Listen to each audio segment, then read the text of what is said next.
કલા વેદનો સવાલ છે. ફાઇનાન્શિયલના કાઉન્ટર પર 258 રૂપીઝમાં એમને ખરીદી કરી હતી, પણ હવે એમને થોડા વેચી કાઢવા છે, થોડા નીકળવું છે એમાંથી. તો કયા લેવલથી નીકળી શકાય? M&M finance, right? જી.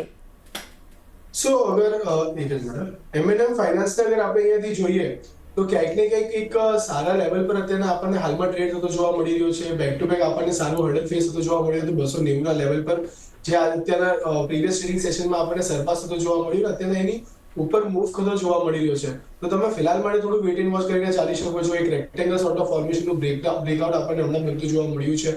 તો પોસિબિલિટી છે કે આ કાઉન્ટરમાં તમને એક ઉછાળો બનતો જોવા મળે, જ્યાં પેલો લેવલ સમવેર નિયર 305 310 સુધી બનતો જોવા મળે. અગર જો 310 ના લેવલને સરપાસ કરીને એની ઉપર સસ્ટેન કરે છે તો હમણાં જે સ્વિંગ હાઈ રિસેન્ટલી બનતા જોવા મળ્યા હતા 340 ની આસપાસ, ત્યાં સુધી આ કાઉન્ટરમાં મૂવ આવવાના ચાન્સીસ છે.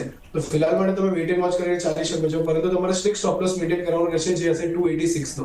જો 286 ની નીચે તમને ક્લોઝિંગ આવતો જોવા મળે છે તો ત્યાં તમે એક્ઝિટ લઈ શકો છો. અધરવાઇઝ તમે હોલ્ડ કરીને ચાલો.